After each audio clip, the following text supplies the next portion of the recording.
Welcome to the Mind Money Spectrum podcast, where your hosts, Aaron Agti and Trishul Patel, go beyond traditional finance questions to help you explore how to use your money to achieve the freedom you want in life.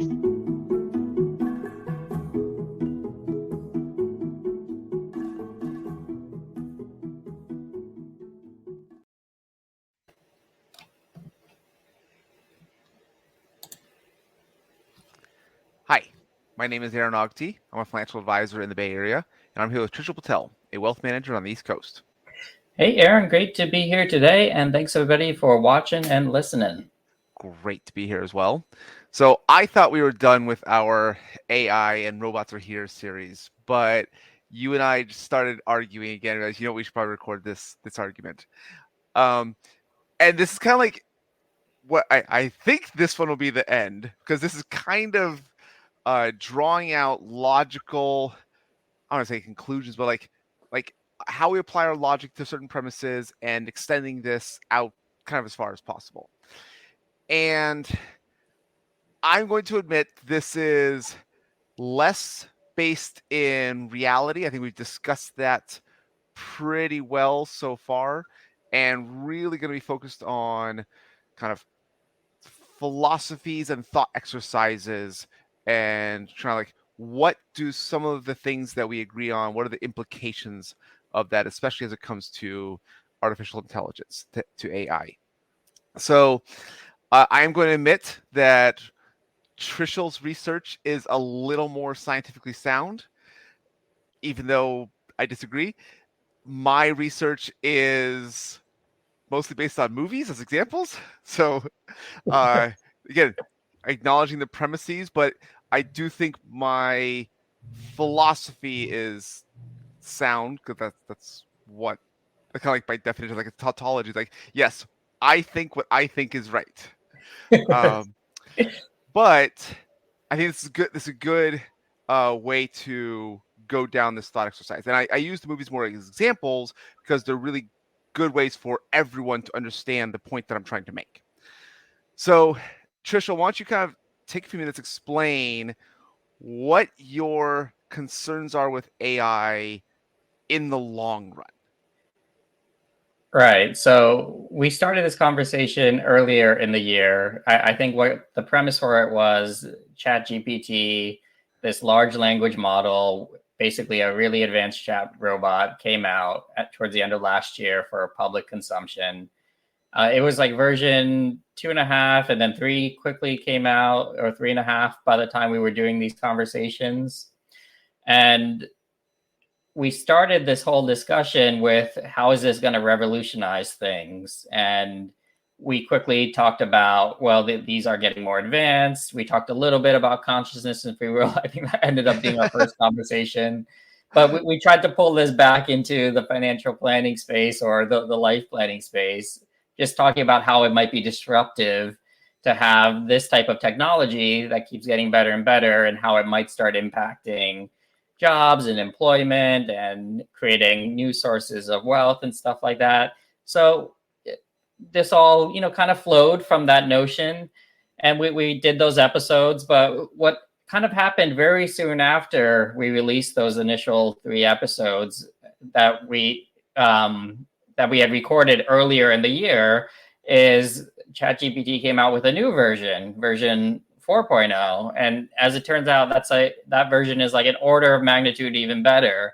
And this started to open up a lot of other concerns about, hey, this seems to be getting way too smart, way too quickly. And that led me down a rabbit hole of, oh, geez, there might be more to think about here than what we've already discussed. So, the key bullet points of what we've already discussed are that, yeah, certainly technology like this is going to make a lot of things easier, given that every individual could potentially have this chat interface where they can ask any question and they'll get it back, and in terms of what's the best understanding that humans currently know of. And they can use it for a variety of things. For example, they can use it to educate themselves. They can use it in medicine to figure out what's going on with themselves. Again, these are not necessarily the current incarnations, but you can take a few leaps to understand how it might get there pretty soon. We even talked about the notion how these things can start to code, and once it can start to code, it can provide a lot of benefit to software developers and stuff like that, unlock basically massive amounts of wealth. On the planning side, what we kind of noticed is similar to how like the internet led to massive amounts of wealth creation over the past generation, with a similar but perhaps even larger in magnitude amount of wealth will likely happen because of technologies like this. Now, what have happened over the last generation is most of that wealth ended up going in the pockets of the business owners, right, the stockholders, and the average income for the average household has stayed stagnant.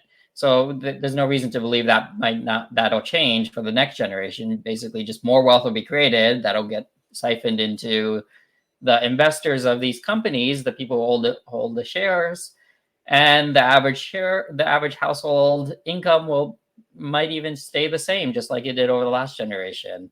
But that's kind of where we left this conversation.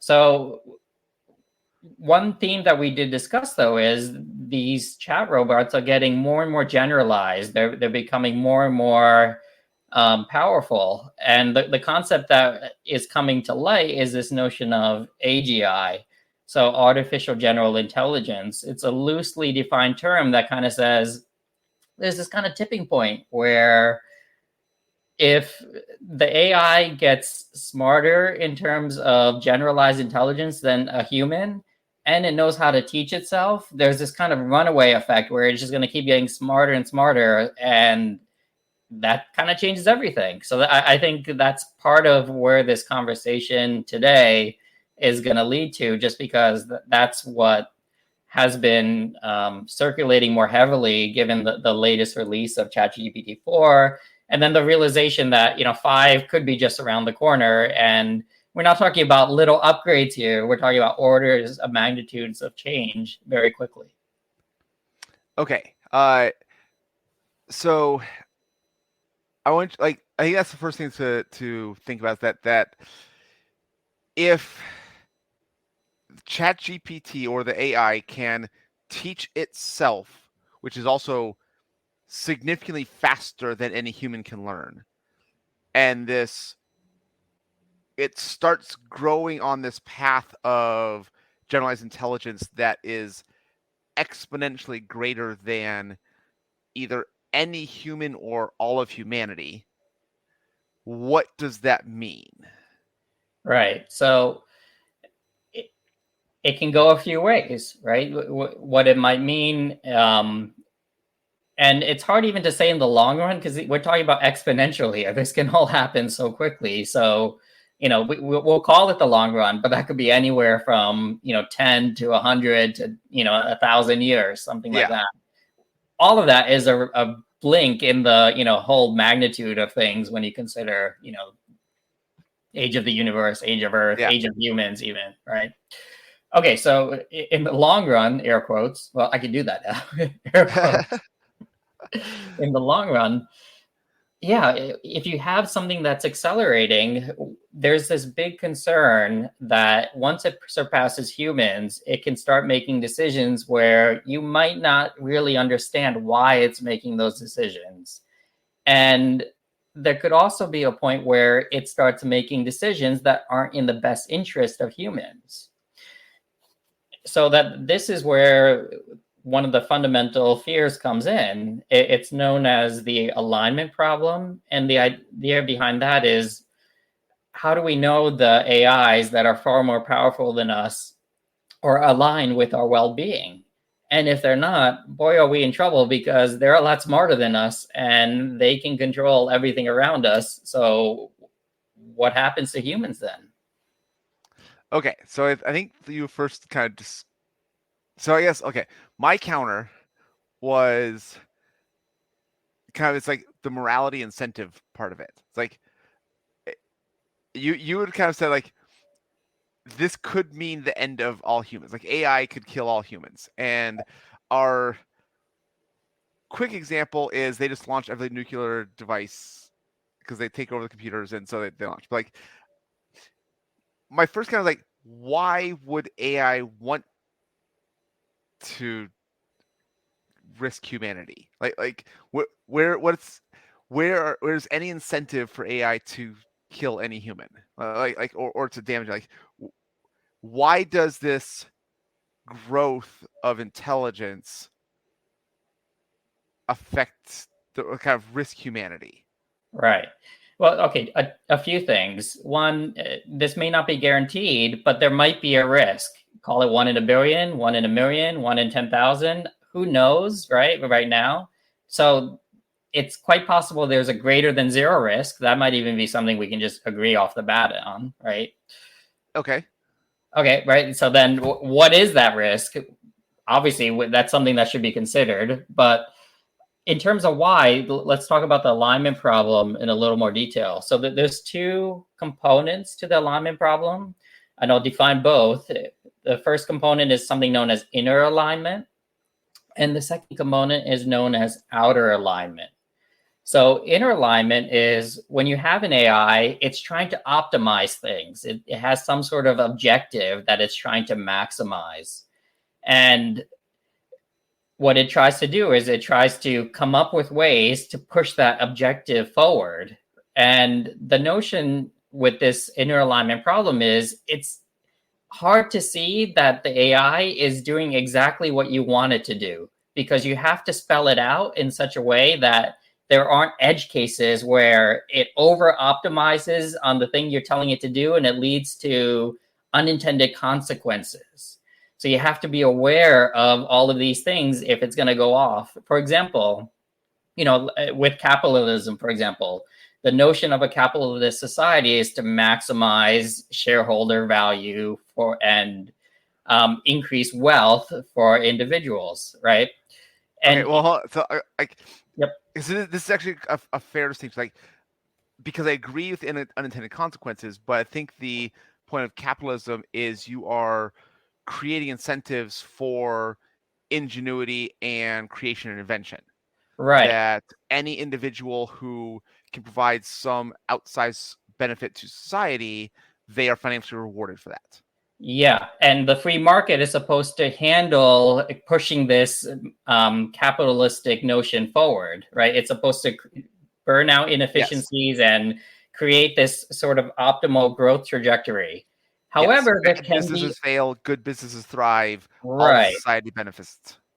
Yeah. However, there could be unintended consequences. For example, if a business is trying to optimize their profit motive, they might not care that they're polluting, right? For example, and the pollution may get to a point where it destroys the planet. I'm saying may, right? This is an unintended consequence because it's not fully built into a winner take all type of model. Yeah. That's why there might be regulation, which is not entirely capitalistic, right? It's a balance against the full capitalism. That's why we have these types of checks and balances in place. Instead of just optimizing on this one thing, we have to put in these kind of fail safes because there could be these other network effects to consider.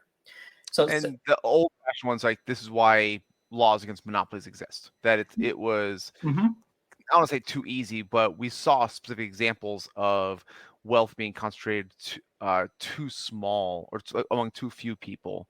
And so the U.S. government already has anti-monopoly laws in place.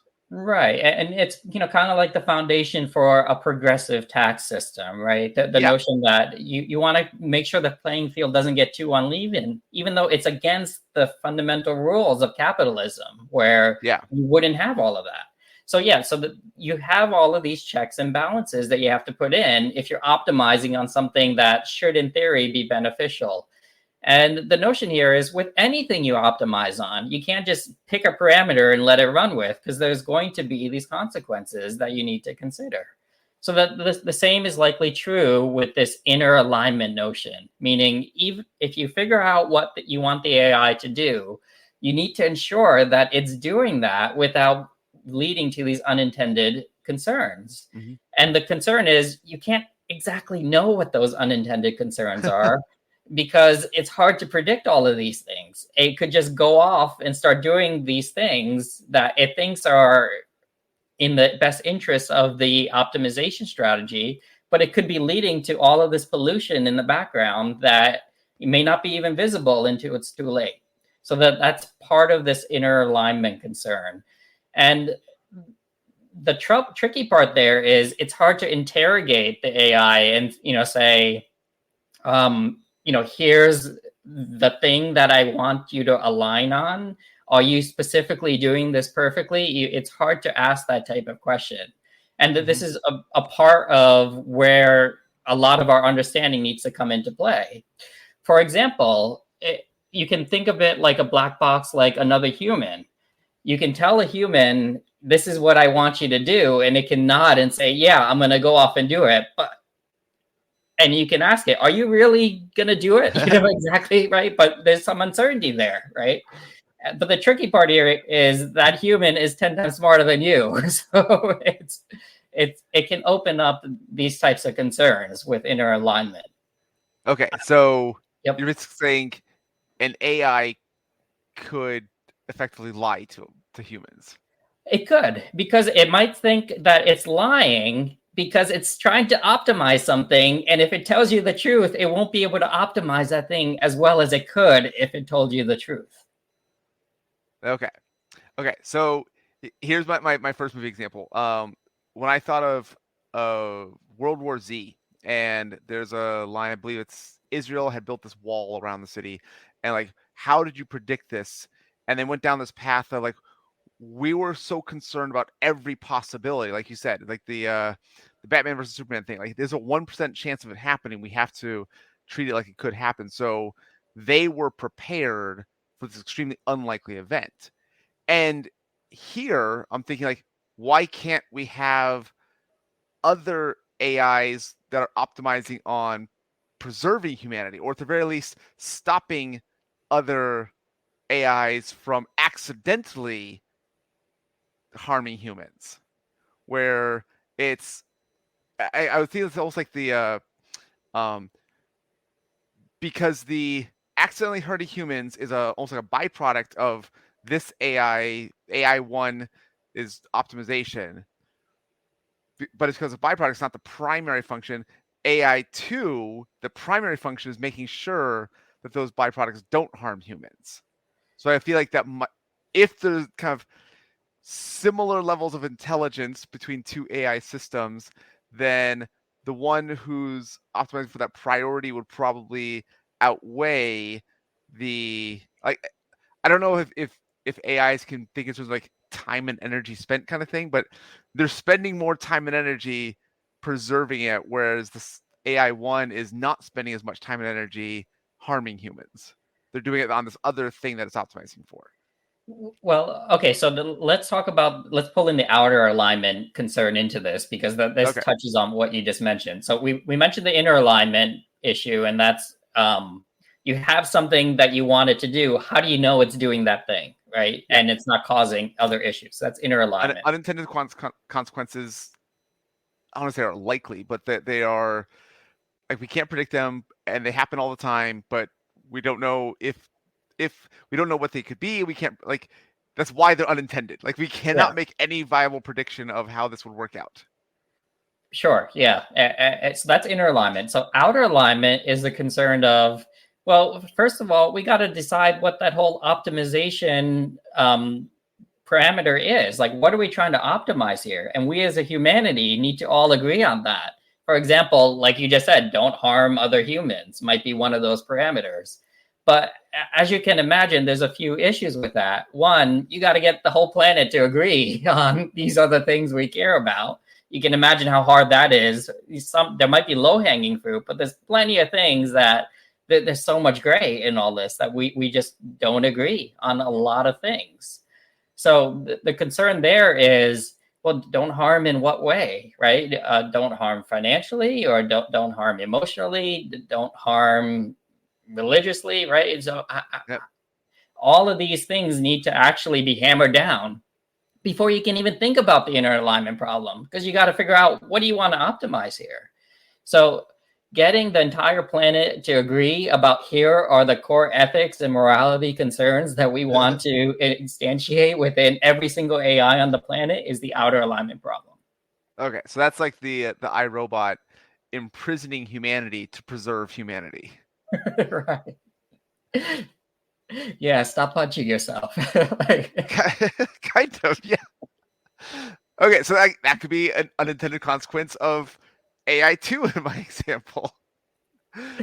Right. So the concern with the outer alignment is, yeah, how do we get all of us on the entire planet, every single one of us, to agree these are the core principles, and these core principles cover all of the things that could potentially go wrong, that we want the AI to understand. So that's the outer alignment, right? And the inner alignment is taking all those principles and actually getting the AI to follow them.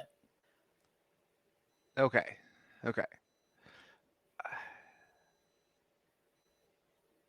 So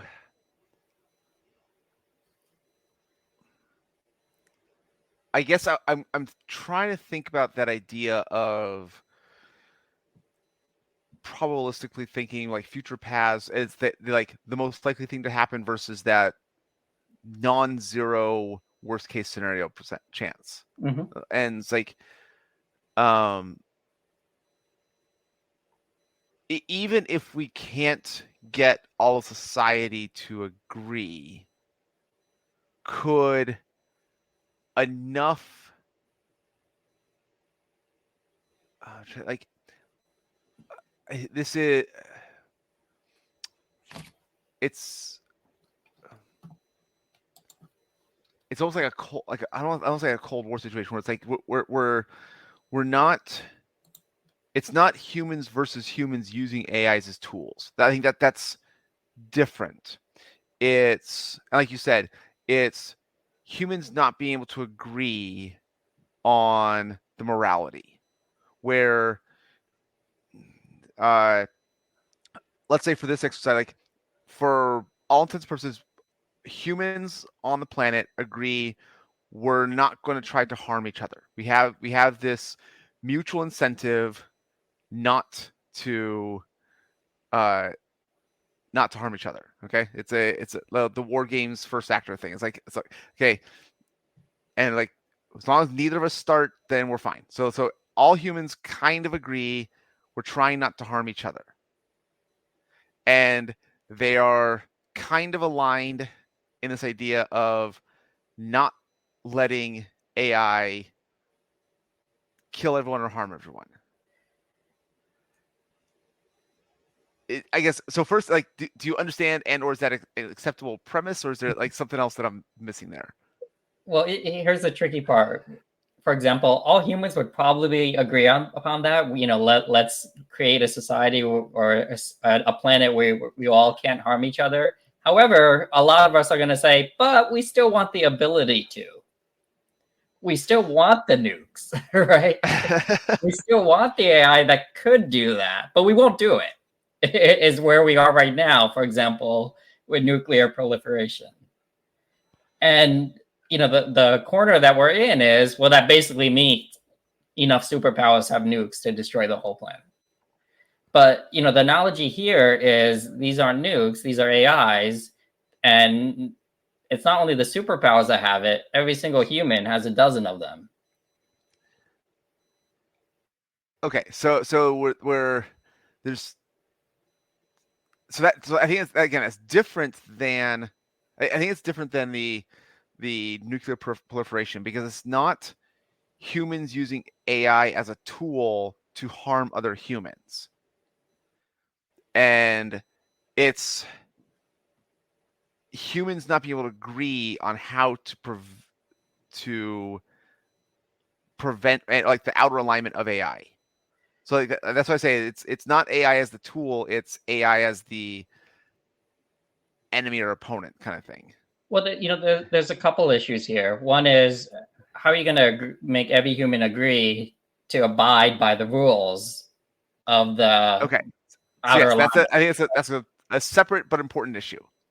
Right. So that's thing one. Right. If the entire planet isn't going to agree to this, then what's the point, right? Then you're kind of back. So I do wonder if you can have again more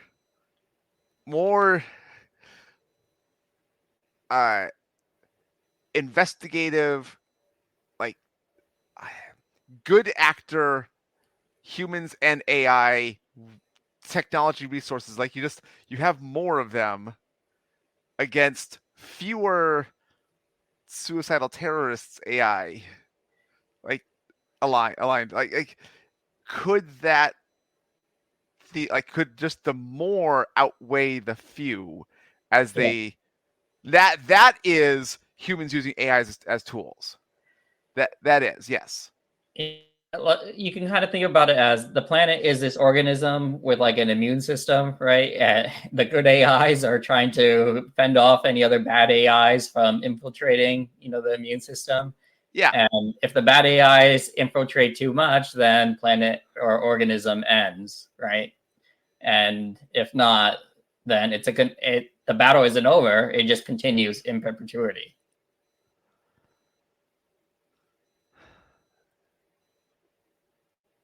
Okay, so you never eradicate every possible concern. You just deal with whatever you're dealing with, plus a step or two ahead beyond that.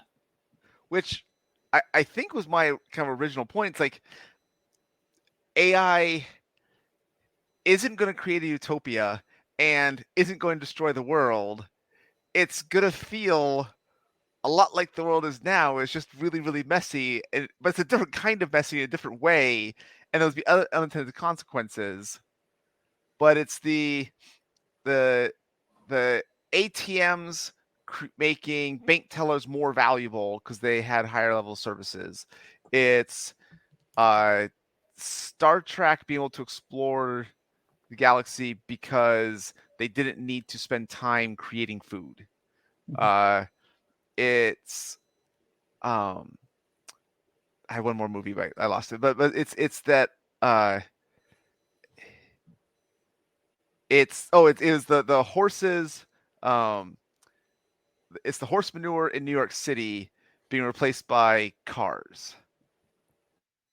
And so I don't think this is either utopia or end of the world, but I think it's just another tool that probably unfortunately contributes to wealth inequality for widening. So I think the step beyond that is the notion that, again, when you reach AGI, it turns into a little bit of a different beast, or a lot of it of a different beast, where you have something like, for example, you kind of know what you're dealing with day in and day out, because there's only so much humans can do in terms of their breadth of creation and destruction, right? There's a somewhat amount of limit based upon the rules that we already have in society. But with AGI, you have something that is connected to every other piece of electronic device in the world. It can code and break and decrypt and all of the things, all the security measures that we have in place. It can manipulate and target and do all of these things surreptitiously, and it can basically outsmart the defenses that we have in place today. But even if we are able to stop it today, what does that mean for tomorrow? We have to basically be continually ahead of the curve, but at some point we're not going to be able to make those decisions.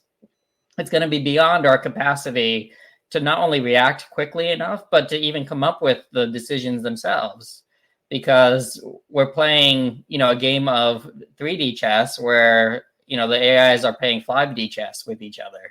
So we're kind of out of the loop in terms of what we can do to, come up with a feasible path forward.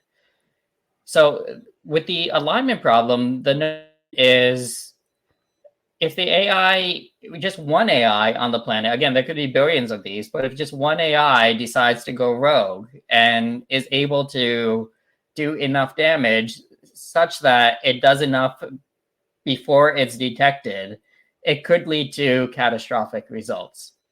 And this isn't a definite, this is a probability above zero. But let's say there's a 1 in a billion chance for any given AI, and there's a billion AIs. These probabilities can get to 1 with enough time pretty quickly.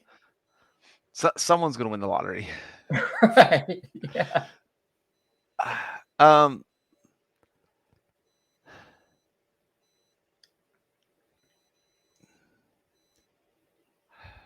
So I guess it's two things. One is, I guess, kind of like, can we or should we be doing something about this, or are people already working on this? Which I think they are, and or two, if this is something outside of our control, do we need to like worry about it? Do we need to spend any like mental energy like thinking about this kind of thing? Like, Right. does that make sense? I can put a movie reference here. What? Don't Look Up. You remember that one? Yes. Is that apropos to maybe we should just do anything? Well, that's actually like there's we should probably put the premise out there of the movie. But no, that's actually good because it's there's a stage where they could have done something and didn't. Right. And that's the kind of allegory of Don't Look Up to current society. And then there's the stage where they can't do anything. And so they accept it. Right. So let me do this. Here we go. Ready? Where's my window? Okay. Whoops. Okay, here we go. What are we spoiling? Is this Don't Look Up? Well, yeah, right. We're going to talk about it. Okay. Okay, so Don't Look Up. The premise, I just flashed a spoiler alert. Oh, this is not like a clip for the movie. No. It's just you telling everyone that we're watching that. It's going to be a big spoiler. We're going to spoil Don't Look Up. Right. Okay, I got it now. Okay, so spoiler alert. Right. The premise of the movie is you have an asteroid that's barreling down on Earth, and we've detected it, and we have enough technology to stop it, but there's a lot of bureaucratic issues getting in the way of actually stopping it. And essentially, we come up with a plan to stop it, and everything's going well, but then more bureaucracy gets in the way. And at the same time, 90% of the population is just kind of being complacent because they realize they're basically not able to affect any change individually, and they hope the leaders will handle it, so they're kind of hands off. And the leaders have their own bureaucratic issues that they're dealing with. So the end of the story is, yeah, they could have done something. If I remember correctly, isn't it like the donors to the president are the ones who like, hey, we want to be the ones who build the rocket. The government's going to pay us for this. So like, don't use a international conglomeration. Like, no, you have to use our company to build the rocket that saves the world. Right. Yeah. It's basically similar to the capitalism notion, right? There's these capitalistic interests that are very self-serving, saying, hey, if I get a little bit of this, save the planet money, I'll be a lot better off. Worst case, the planet blows up, but hey, I might be richer if I can, fill my own pockets first. Yeah. And that's, kind of true from a greedy perspective for a bunch of humans in the decision-making authority in the movie. And the end result is too many poor decisions get made and the asteroid hits the planet and destroys everything. Yeah. Okay, so in this situation, we're likely at a point that maybe we can do something, but we could, in theory, just say, hey, we're kind of screwed anyway and throw our hands up, thing one. Mm-hmm. And then we could say, hey, I'm relegating my authority to the decision-making powers. Let them figure it out. And, you can imagine how hard it is for, our Congress or our political legislator to even keep up with the change in technology over the last 40 years where things were moving at a measured pace. Now imagine how it might be when things are moving at an even greater pace. What if somebody tried to convince Congress to give the AI all legislative power or something like that? and it individually targets each congressman based upon what it thinks it can do to influence them.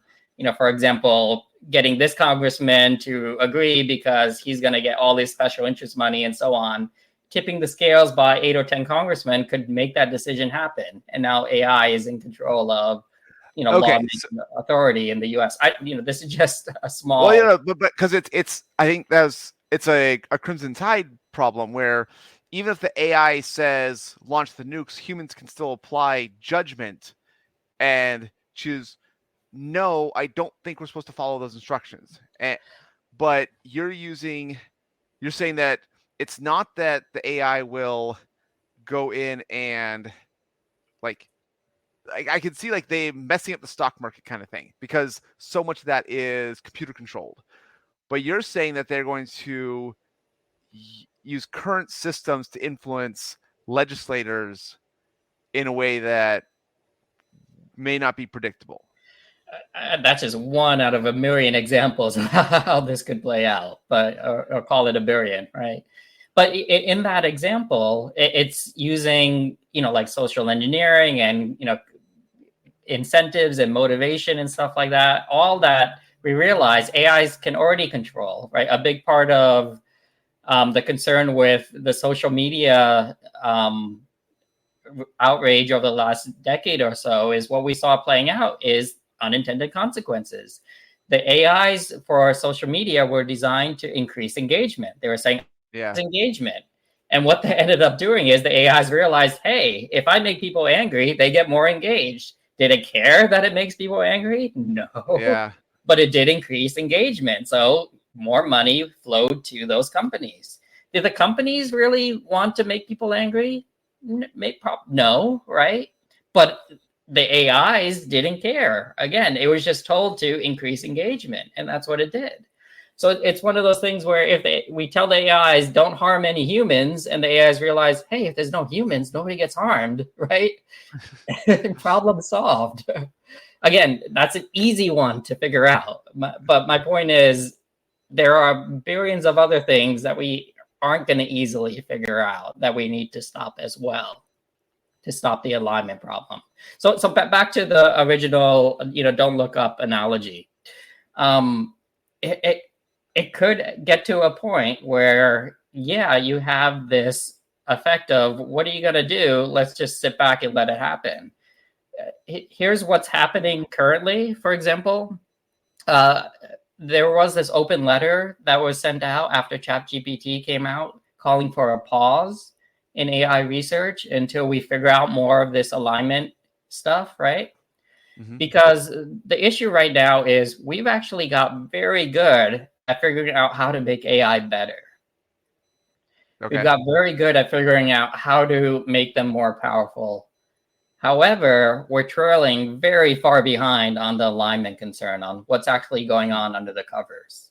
An analogy there is we can use our human brains very well to do things, but we have a really basic understanding of what's going on actually inside the brain. It's like a black box. We can interrogate it a little bit, right, by getting these pictures and MRIs and stuff like that, but we don't really know what's inside there. And similar to that is what's going on in these AIs. We can interrogate it, right? We can ask it questions and get responses back, but it's getting harder, or it's very hard to understand what's going on under the covers. And back to the simple thing of, hey, is it even telling you the truth? You can't ask it that question. You can't just say, let me know, because you never know what's really going on underneath. So, okay. So, because the open letter I think is a really good point, because my thought before that was not necessarily relying on the government, because that does tend to be too slow, but on the trust in humanity of the creators, I guess I'd say. I think they don't want to destroy the planet, so and I think that they are doing a pretty good job of being able to imagine some of these things.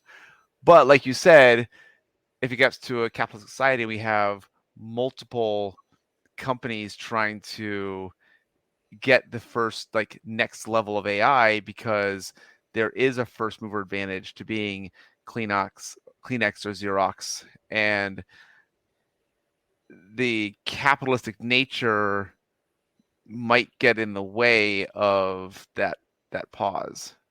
It's the Jurassic Park, like they're so preoccupied whether or not they can do it that they're not pausing to see if they should do it.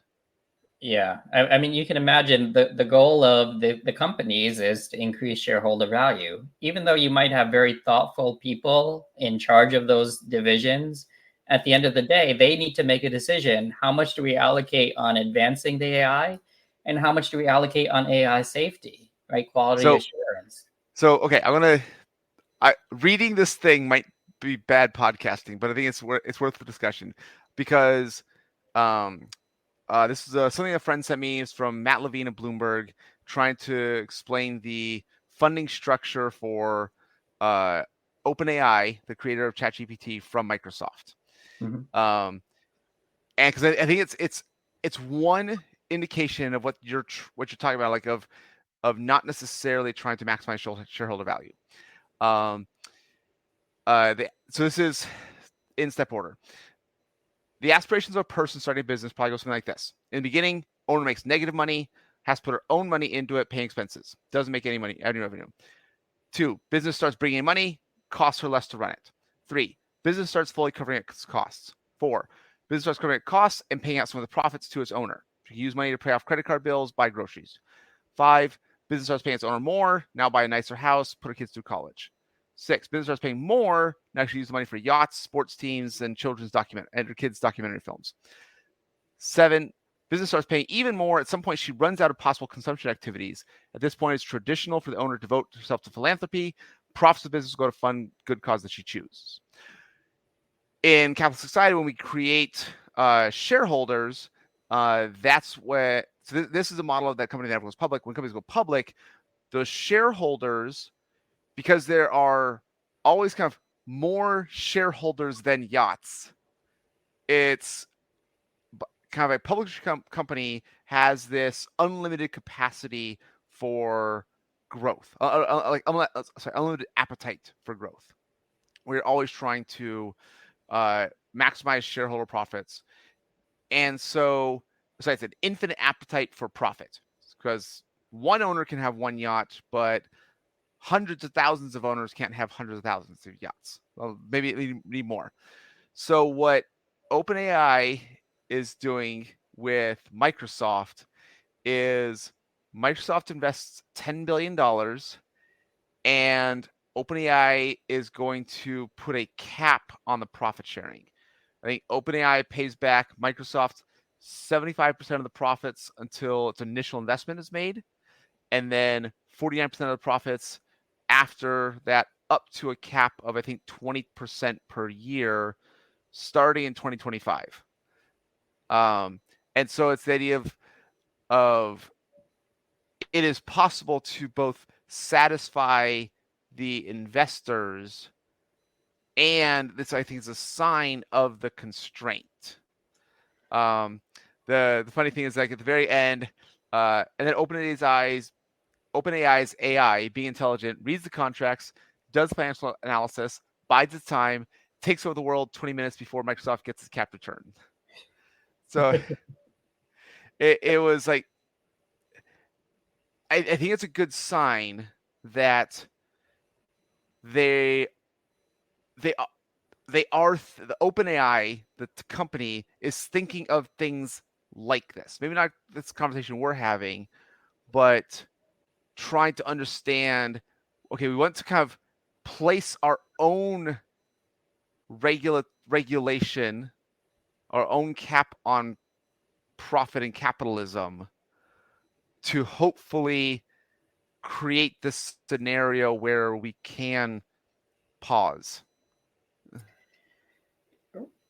Yeah, I mean, so a couple of things. If I recall correctly, when OpenAI was started, it began as a nonprofit initiative, meaning the goal wasn't to generate profits at all. And then they have since shifted to this notion of fixed profit, right? The idea that, okay, we'll make profit, but we'll cap it. We won't make, it's not the end all be all.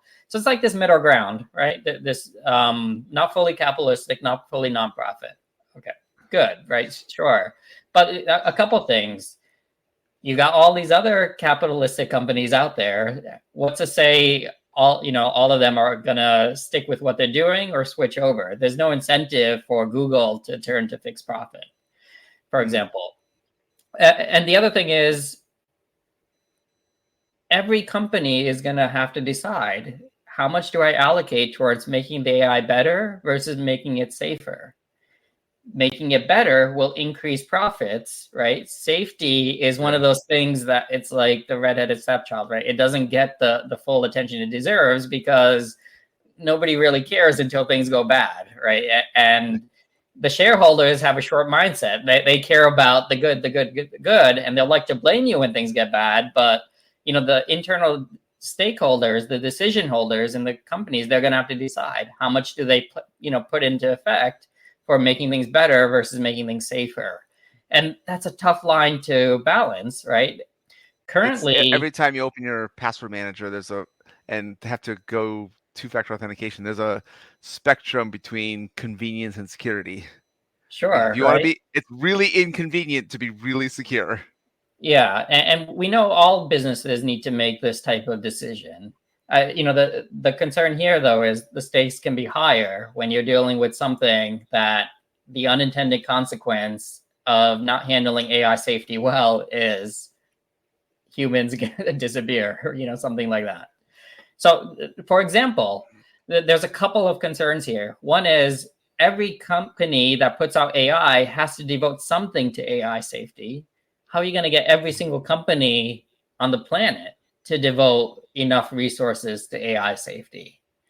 And how are you going to stop any AI from getting out there that might be safe, but from becoming jailbroken, right? Turning those safety checks off. So many issues. By itself, is that what you're thinking? Well, there's many things, right? Because you can jailbreak, like your phone and stuff like that, or your all these different types of equipment that aren't supposed to be unlocked, right? Humans like figuring out things. How do you unlock features that are locked up? Well, for example, the AI right now that you get with ChatGPT 3 and 4, it can do a lot of damage, but it's been purposely locked up and constrained so that it doesn't give you the answer to things that are potentially harmful. But you got to have those locks in place on every single AI, right? And you have to make it so those locks can't be broken by any single AI. The other thing is, again, all of these companies need to agree. Like, when does every company on the planet agree on all of these concerns regarding inner and outer alignment for any product, right? So it's a big problem. And here's the issue with the slowdown specifically.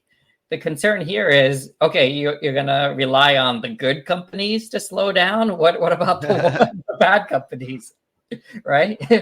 Are they going to slow down, right? And if you slow down, as you mentioned, Aaron, you're going to need the good AIs to fight the bad AIs. So can you really slow down?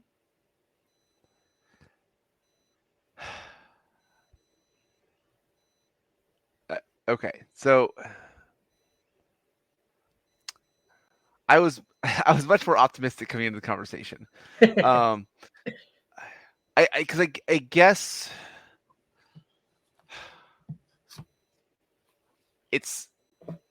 I'm less concerned about AI destroying the world or killing all humans. I am much more concerned about the capitalistic, individualistic nature of any human. It's a prisoner's dilemma problem.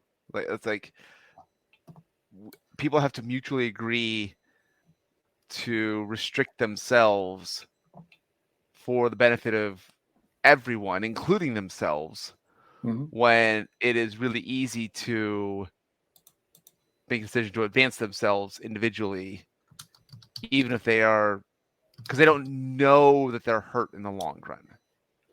Yeah, it's definitely a prisoner's dilemma problem. The notion is we can end up in a spot where everybody's doing something that's in the best interest for themselves, and everybody's not incentivized to make any changes.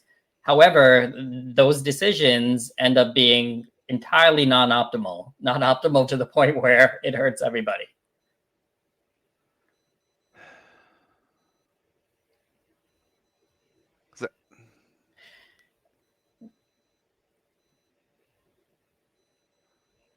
Yeah, I came in like thinking like I couldn't. I mean, it's like, of course, I can't predict or come up with anything because that's the point of unintended consequences.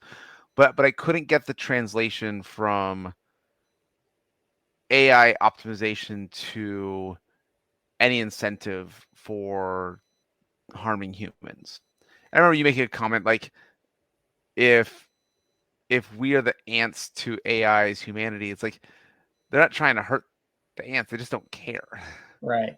Yeah. Like, for example, there are more ants on the planet than humans, even by biomass, right? If you put two scales, right, ants will weigh more than humans by mass alone.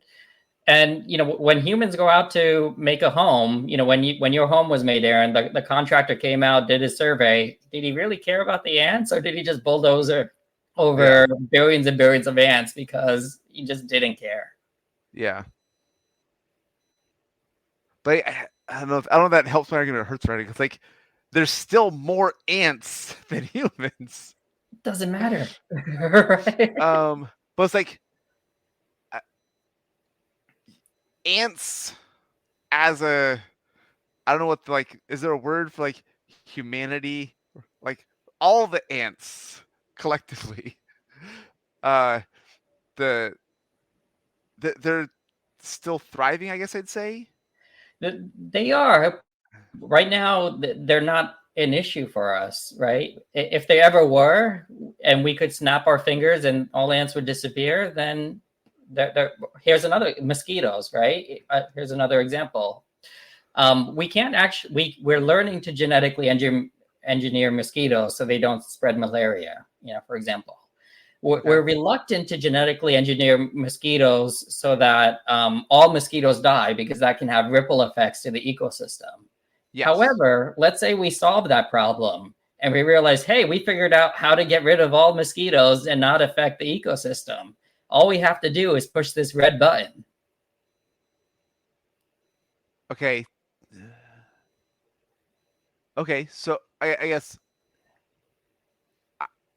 how do we trust that we solve that we won't harm the ecosystem?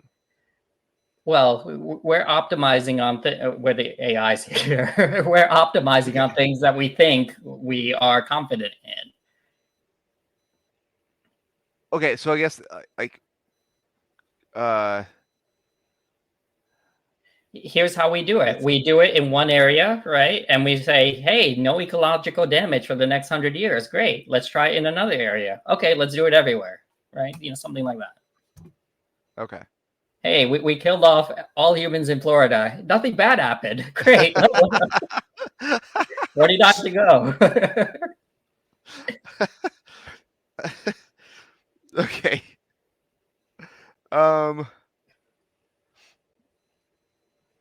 That's interesting. So like, you're saying like, kills all humans in Florida. Okay, now humans will try and defend themselves, but it's way too late at that point. Oh yeah, of course, way too late. Well, okay, here's another concern, right? But wait, there's more. we talked about nuclear weapons, right? And how there's humans in the path and it helps. So I just pulled up this article. We'll share it, of course, in the show notes. But basically, this is the list of nuclear close calls, meaning there have been many cases where, good thing we had a human there to stop things like this from happening. And I don't know if I should even pull off any of these at random because they're kind of hard to read. But okay, let's take this one. I'm just going to read it in real time. I've not read it yet. 9th of November, 1965, the command center of the Office of Emergency Planning went on full nuclear alert after a massive power outage in the northeastern United States. Several nuclear bomb detectors used to distinguish between regular power outages and power outages caused by nuclear blasts near major U.S. cities malfunctioned due to circuit errors, creating the illusion of a nuclear attack. All right, so that's one example of where our checks and balances somewhere in the command line, we thought there was a nuclear war going on.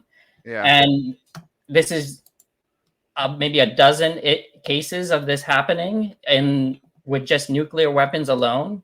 Now, the issue here is you have three superpowers with a couple, maybe 10, 20,000 nukes. What happens when you have every human being a superpower and they each have their own arsenal of nukes here, right? I recall one of these, I don't know which one it is, but there was a situation where I think the Russians were in a submarine and they got the nuclear missile warnings, and the person with his hand on the button chose not to push the button simply because he thought the situation wasn't feasible, right? That's why we didn't have a big nuclear disaster, because one human chose to override the chain of command. That was the premise of Crimson Tide. Okay, or maybe it wasn't the movie though. I remember Okay. one of these being illustrated, but these are examples that that did happen, right? Where we came so close, where we had all of these checks and balances, and luckily 12 for 12, nothing bad happened. How much do we want to push this here, right? And again, that's with just nukes. It's a whole different game when you have this potential concern ubiquitous. So it feels like, yeah, we could have humans, but yeah, is that even close to being enough? Again, I think it's like the Avengers 2 Ultron thing. It's like, no, we need Jarvis the AI to save us from Ultron the AI. Yeah, no, that might be part of it, but and yeah, in Avengers, that's just two AIs, right? Just with two people. Yeah. What if one person says, "Hey, I don't like Jarvis," like, let me be in charge today.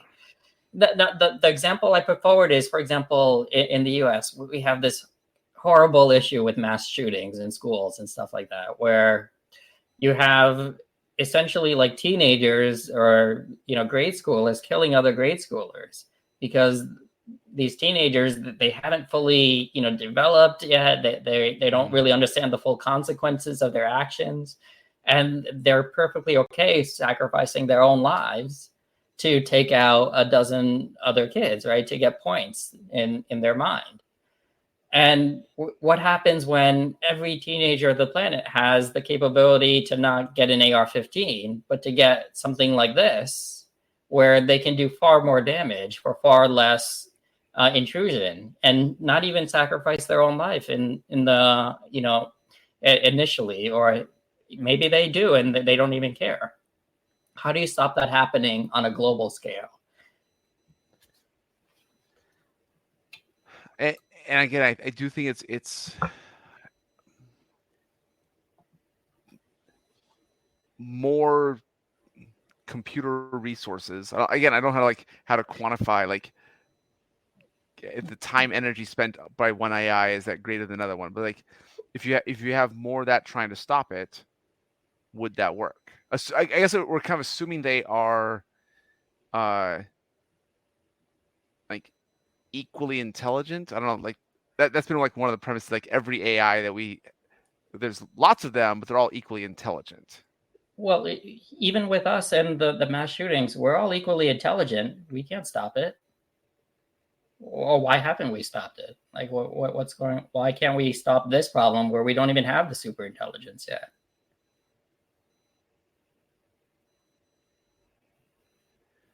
I guess it feels like the not a threat to humanity kind of problems, where it's like, oh, it's just Florida. everyone else is fine. Right. Isn't it like the second leading cause of death now for like kids? I think it might be the leading cause of death among kids or something like that. Right. Just not a big deal, I guess. Yeah. So there's so many things that are causing damage out there that are hard problems that we're not even close to solving. And this is far harder than any of those problems.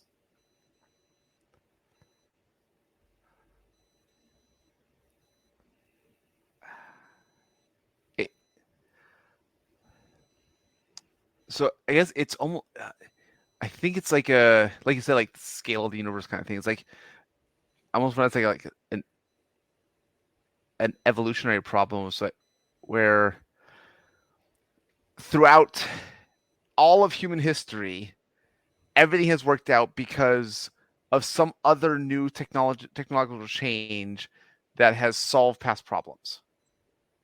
And I kind of tend to continue to believe in that optimism, but human history is only a few thousand years old. Right. And like, are these getting to an intelligence that would take humanity hundreds of thousands, millions of years to get to? Because the universe is easily billions of years old. So yeah, I wonder.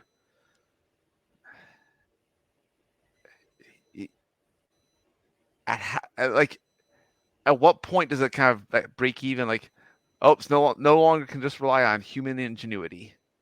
Like not a single human, but like all of humanity kind of thing. Right. So there's a couple of trajectories here, but it's probably worth introducing the Fermi paradox. So the Fermi paradox is the way civilization goes is it just starts advancing, right? And it has a small growth that turns exponential over time. And technology follows that exponential pattern, and basically advancement will continue indefinitely, and just a small growth rate leads to basically tremendous amounts of growth in a very short time. So like a 2% GDP growth means if we continue this for like 100,000 years, we'll have enough humans and enough colonization of the entire galaxy, something like that, right? It takes a very short amount of time with exponential growth to do that. A quick example is, for example, bacteria double twice or once every hour, right? And if you take a number that doubles every hour, there will be more bacteria than the amount of atoms in the planet in like a week or a month or something like that, some very short amount of time, right? So that's the trajectory we're on right now. And the Fermi paradox is, well, if everything follows that, how come we don't see intelligence all over the universe? Because the moment you get past the tipping point, you're spread across your entire galaxy in a very small amount of time. Therefore, the entire universe should be full and teeming with life. If it just happens in one place, it can spread all over very quickly. Yet we see nothing. And the paradox, one answer to the paradox is there's these notion of great filters in place. For example, when you have this bacteria doubling, well, obviously the entire planet isn't made of bacteria, because there's these checks and balances in place that chops these exponential curves and keeps them in check. This happens with all populations, right? They have this growth cycle until they reach a tipping point, and then they go back down. And we're on that growth cycle right now for humans. But yeah, so part of the Fermi paradox is, or one answer to it is, there's these great filters that civilizations and intelligence needs to go through, these checkpoints, where it could be that there's enough great filters, or that there's enough intensity in each great filter to stop life from ever getting to this ubiquitous place where it takes over a galaxy. And for some great filters might be it's very hard to just get life going from non-life, right? That might be one. Another one might be it's very hard to go from unicellular life to multicellular life. It took the planet over 1 billion years to make that transition. Another big one might be it's very hard to go from multicellular life to like intelligent life, right? Intelligent life just showed up on this planet a couple million years ago. And then another great filter might be, well, it's very hard for intelligent life not to destroy itself very quickly. So that's the one that we might be dealing with now. The ultimate great filter might be, once intelligence gets to the point, it accelerates to the point where it just destroys itself. And that might be the answer, a potential answer to the Fermi paradox of, wait, if all intelligent life will accelerate and fill up the galaxy, why don't we see anything? Well, because they all destroy themselves. That's interesting. So, like the possibility that AI kills humanity in 1,000 years, like our own doing kind of thing. Like, well, it's a natural course of things is one way to look at it. Yeah. That's how any exponential curve ends, right? It's interesting.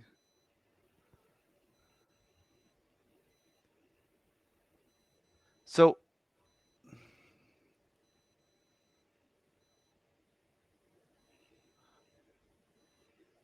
I'm trying to think, like, if we're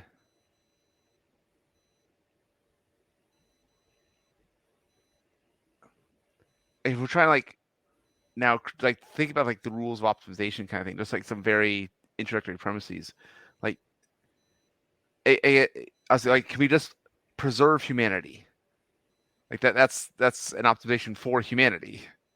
But then we get into, like, Prisoner's Dilemma and iRobot, and it's like that still doesn't necessarily work.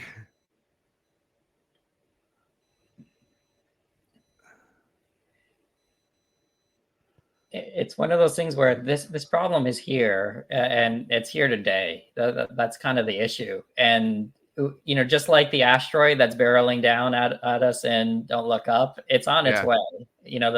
The check is in the mail, but it's a matter of, okay, what do we do now? Like, do we care, or do we just enjoy the ride? And there's a handful of outcomes, and only a few of them might be the ones that we think are sensible for humans. For example, one outcome is the one that we've been mentioning, where you end up in this prisoner dilemma to the point where we just end up sacrificing all humans, and humans are done. Right. So another outcome is we figure out how to align ourselves. But at that point, you're going to have these AI that are far more intelligent than us. What does that mean for humanity at that point? A few things, right? This kind of turns the circle from our earlier conversation. Are the AI developing a form of consciousness? And then do we just kind of say, hey, you're a much better version of humans. How about, you guys just take over, we'll take the back seat, and you spread our goals and values forward, right? Just like how at the end of the day, no human alive today is going to, or this has been true up until now, no human ever alive has lived, past 120 years. What we've done is we've passed down all of our morality and values and ethics to the next generation. Well, is that the next step? We just pass it down to the AI and let them hopefully do what we think is in our best interest, realizing that we can't fully control our kids. It's up to them to, take over the planet and do what they think is in the best interest of civilization. That's a good point, because I think the way that AI learns, all of the inputs are from humans. Mm-hmm. Currently, yes. Yeah. And at some point, look, it's very easy to realize if we don't destroy ourselves, the AI is just going to do everything we can do, but much better. So we may not be left to do anything that is, for example, in the traditional sense, constructive, right? Meaning that there may not be a need to have a career or an education to make money and stuff like that. Yeah. Really, what existence might turn out to be is, or where all meaning may potentially end up coming from, is just the subjective experience of being a human. That's it. Yeah. The point of existing is to experience things, and nothing else beyond that, because everything else beyond that is taken care of by the robots. Yeah.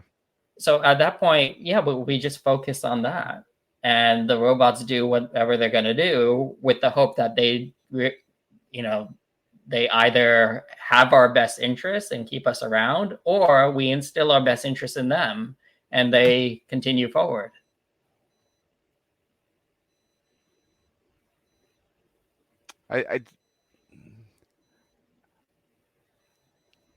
I'm glad you finished. I kind of wrap it like I'm glad. That's a good, optimistic take. Especially, I like the analogy of passing on wisdom to the next generation. Like that's just humanity's been doing that forever. And if AI is that next generation, can we pass on wisdom? Right. And you know, what happens to humans at that point? Or do we just merge with the AIs and we subjectively experience what they experience? Do they develop consciousness and therefore, hey, that there's these conscious beings that are better than us? We can, you know, kind of let them words. What would I don't want to end on the good notes. I'll turn it good at the end. But what would really suck is we develop these AI. They don't end up having a form of consciousness. They're just doing things that for the sake of doing them, right? And they realize humans don't exist. So they continue on for billions and billions of years doing whatever they think is important. But they don't experience anything. They don't have a sense of consciousness. So that's likely the outcome we want to avoid. But the other two, I think, make sense. You know, having some version of ourselves continue onward and experiencing things going forward. So it's like with humanity, like you teach them how to care, and with toddlers, like one of the first things to talk about is the golden rule, like do unto others as you would have them do it to you. Like I wonder, can you apply that to an AI somehow? Yeah, well, yeah. We're not going to solve the answer, but again, it comes back to you got to do that to all of them, right? You got to every single right. You got to get it so that nothing. I think we just need the vast majority. Well, it depends. Does it take one bad actor to, you know, one rotten apple to spoil the barrel?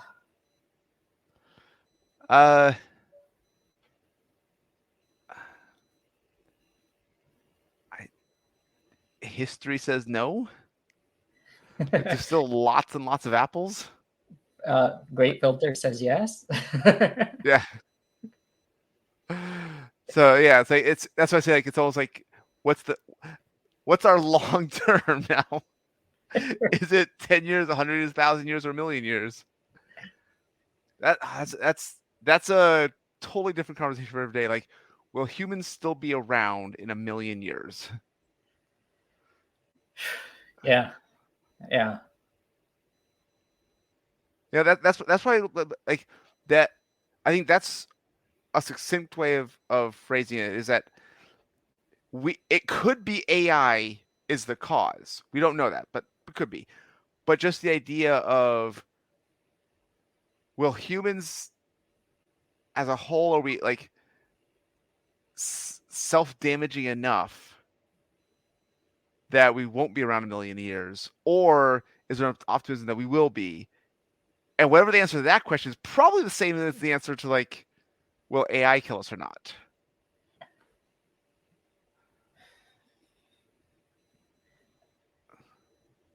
That's hard to say. Yeah. Okay. I'm okay leaving it there. Sure. Well, we've opened plenty of cans of worms in this one. Yeah. Well, now that's what I'm thinking. Like, will humans be around in a million years? But, yeah. Okay. Because I think that it might have been the time machine, but I think there's something else where, like, humans evolve over that time frame to be like just conscious orbs. Mm-hmm. Like that's a long time. Like, do we need bodies at that point? Probably not. I mean, you know, once you just focus on subjective experience, you can be in any body you want. And let's be a cat for today, or a butterfly. It's like you probably still need some form of, like, energy input. Yeah, Could just be could be sunlight though. Like plants have done that. Yeah, I mean, I'm sure. There's this. Oh, I don't know if we're gonna wrap this. if I go down this, maybe TBD. Okay. Do you want to try? Do you want to try? Like, go ahead and give that one quick little thought. We'll finish. Even, no matter what it is, we'll end up to this. Okay. There's this whole notion of the singularity, right? We may have talked about this before, but I think it's Kurzweil who put this up. He had a prediction in the next 20 or 40 years, something like this. AIs and humans and technology are going to merge together, and we're going to be all one consciousness, and that changes everything. And it's not a million years from now; it's literally within our lifetime. Okay. We'll let you stew on that. Right. This it was a great conversation, but I don't have the like normal positive feelings I have after our great conversations. But it wasn't truly pessimistic either. So it was a good one. It was solid, very thought provoking. So thank you for that. Yeah, well, thanks, Aaron, for the conversation. I think, we're not necessarily here to solve every problem, but maybe just raising awareness is enough. The fact that this could be an issue that we might want to think about, is something that hopefully this episode got across. So, yeah, thanks for the conversation, Aaron, and thanks everybody for listening and watching. And if you have any feedback, leave a comment, send a upvote or subscribe. And thanks. Bye. Bye.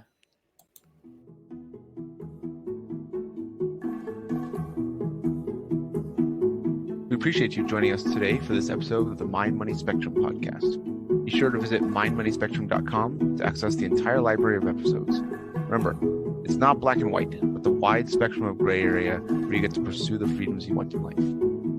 Opinions voiced in this material are for general information only and are not intended to provide specific advice or recommendations for any individual. All performance referenced is historical and has no guarantee of future results. All indices are unmanaged and may not be invested in directly. Have a nice day.